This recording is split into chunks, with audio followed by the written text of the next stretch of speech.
I just got back from doing an hour run, just take some time out. I'm not in the mood to speak today, I just feel exhausted.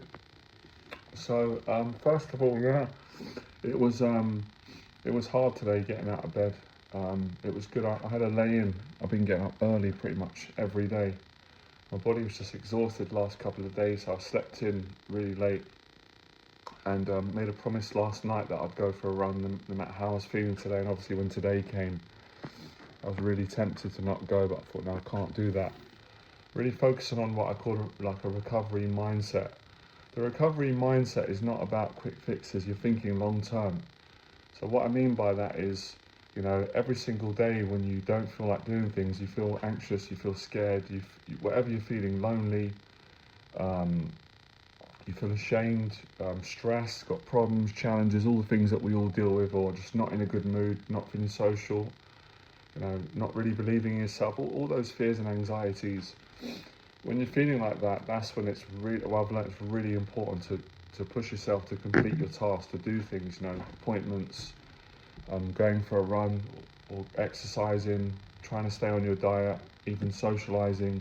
You know, basically habits that are positive, habits that are going to strengthen your mind and get you back to recovery or over anxiety or out of a challenge.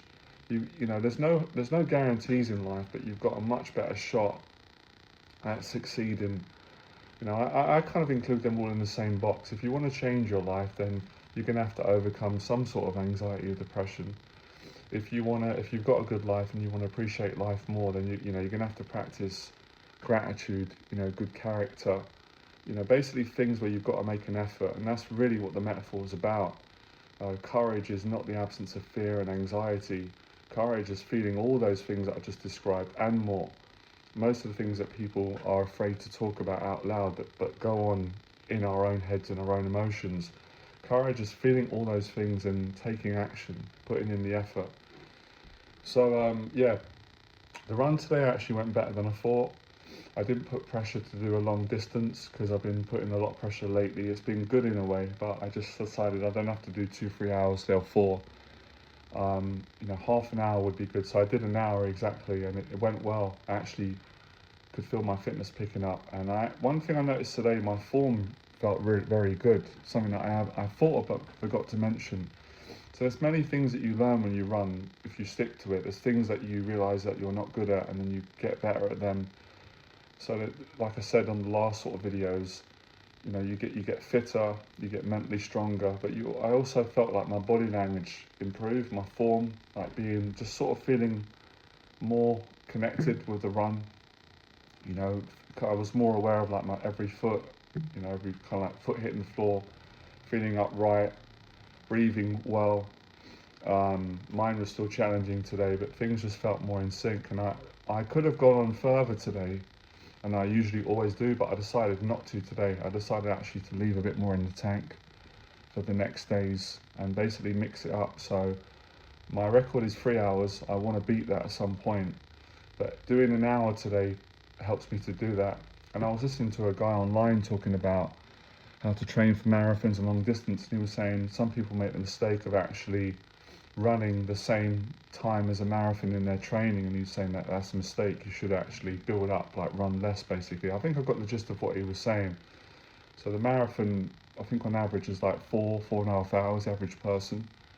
So like doing an hour very regularly and 2 or 3 is still helps you to build the stamina and the strength to do it. And I can kind of feel it through my own experiences today. So it was a nice feeling knowing that I could have gone on to it. I could have probably done another hour, a half an hour, maybe more. I wanted to actually keep going, but I just thought I'm going to stop it. I want to read more of this book, David Goggins' book, and I might go to the gym and do a light workout. Got some things to eat healthy. I want to kind of focus my mind on other things as well, because the running's going really well. So yeah, I'm so pleased today that I kept the momentum up, because it was hard doing the run after having a lay-in, and my body just feels like quite, quite rested. So yeah, I'm just trying to think else more. I always really I always really appreciate the water after. I always look forward to the reward of having some water after. It tastes so good, you appreciate it. So yeah, I like to go for the run after, as you can see, and then I sort of reflect on my experience, and I always kind of apply what I've learned, or what I've gained from each run I do, and how I can put that into today and the rest of my life, if that makes sense. Probably does to a lot of you. Some of you might not understand what I'm saying, that's fine. So yeah, the run is like a metaphor, as I said, for building strength, the strength to get through the challenges that I'm going through right now. I just feel like everything's challenging me. There's so many challenges, as I've said, with financially, mentally, emotionally. I'm sort of processing a lot, especially with being in my 40s now, 41, and time sort of running out, and just the kind of shock of how quick time goes. So many things I'm processing and appreciating, and I want to kind of like challenge myself, keep growing, keep improving, and as I said, get out of this kind of depression that I'm going through at the moment, this kind of grief, depression, ups and downs, the stresses. So I'm just gonna keep going, see what happens. What else is there? Just can't think of much more to say now, I'm tired. Yeah, it's weird when you are going through the stuff challenges, because you get some days, as I said, where you just feel really good and rested, and you just feel like very good mentally and emotionally. Your perspective really feels great. I did a video on that. And then there's like other days where you just feel like I'm feeling today. I just feel really down. You know what I mean? Just really grey and depressed. But it does.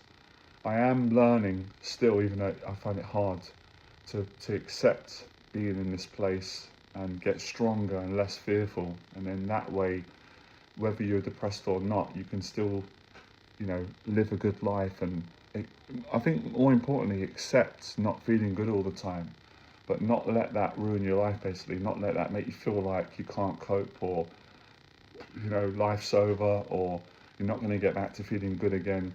And I'm questioning sometimes the addiction to feeling good for all of us. It's so hard, this one. It's a bit of a catch-22, because it feels good to feel good. We all want to feel good, but when you're addicted to feeling good, when you get down or stressed or anxious, or you've got challenges, can really, really just break your heart. Because then you're like feeling disappointed, and you're desperately wanting to get back to feeling good again, and that can be a vicious cycle, a perpetuating cycle of making yourself up, down, and never really learning to be good wherever you're at. If you're happy, be good there. If you're down, be good there. But I still struggle with this. I still find this difficult. I'm sure most people do. I don't think there's many people that are completely acceptant. I think probably maybe more people that suffer with they're always depressed, and I don't always have that. It's more in bouts or periods when things are going not well, or challenges, or times of change in my life. But it's not easy, the running kind of teaches you that when you run, you don't always enjoy it, even though I love running. There's times where you love it, and you get these kind of like big endorphin rushes, and I'm sure, serotonin and all those things, and happy chemicals, and you feel excited and pumped up. But it's not always like that. There's times where you just feel flat when you're running. Like you could be you're enjoying that you're fit, you're getting fit, but emotionally and mentally you can be very down on a run, same as in life. So, but it's always good to get something out of it, as I said, because there's two options when you've got depression and anxiety. Option number one is to do nothing and just lay in bed all day and just swallow in your depression and ruminate and put things off and stay stuck and continue to be in that pattern. That's option number one. Option number two is you can just move forward and do things when you're depressed, basically. And that's kind of the summary of today's video, is to try to do things when you're depressed, which is really fear as well. Depression is another form of fear, but it's more of like, it's more of a permanent feeling, even though it's never permanent. It eventually does pass, but depending on how you respond.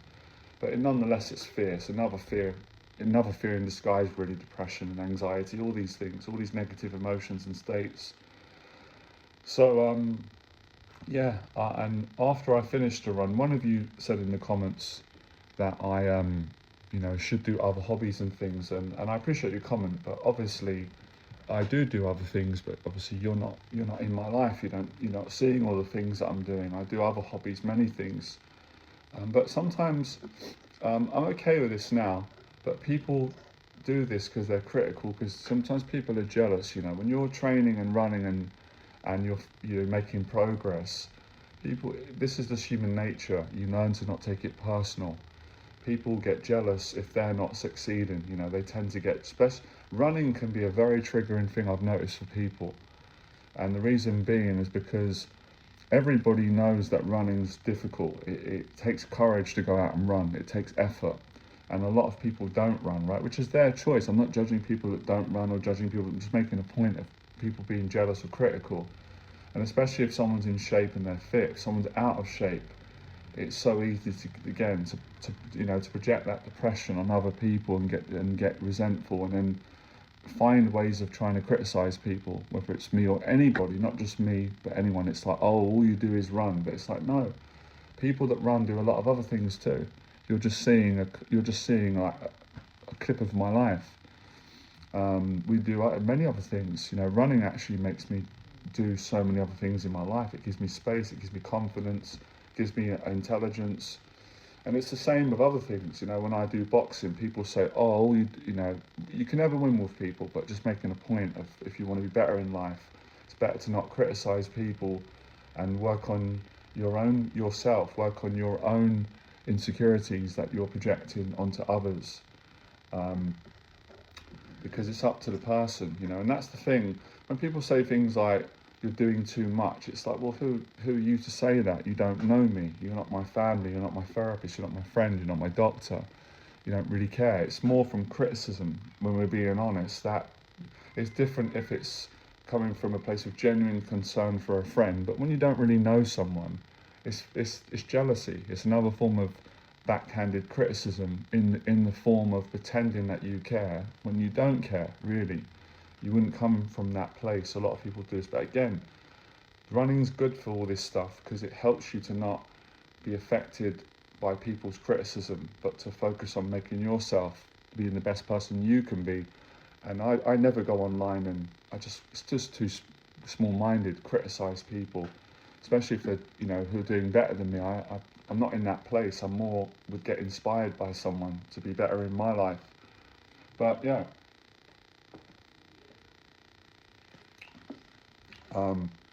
Those of you that are supportive, it's great, and I learn from everyone. If someone's got something positive to say, I will always learn. As I said, no one's better than anyone.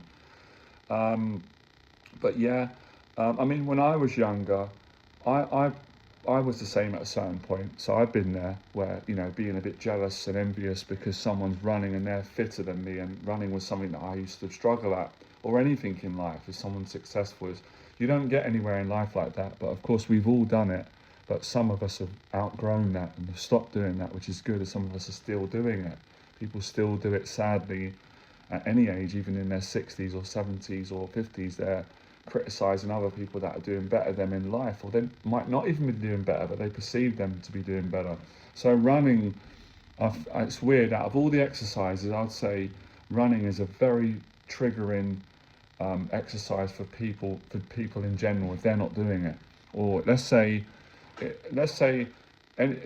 someone who doesn't run but they're happy in their life, they're not going to get triggered by someone consistently running, whether it's me or anyone, or someone that's fit and they're boxing or weight training or doing YouTube videos. YouTube's also very triggering as well. I've noticed when you consistently put videos up, a lot of people get jealous, and the reason why they get jealous is because you're consistent and it's triggering them. They're seeing that you're sticking to something, and that triggers the insecurities of human beings who are not sticking at things in their life, who are giving up, or who are angry and resentful and they're just lashing out on other people.